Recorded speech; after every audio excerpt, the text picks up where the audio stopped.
Wie würde sich unsere Gesellschaft verändern, wenn auch Männer Kinder gebären könnten?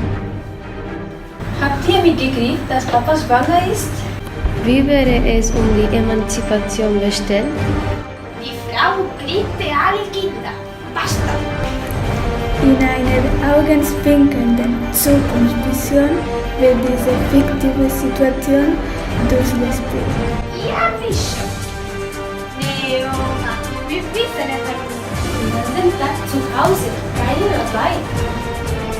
Dann komm mal.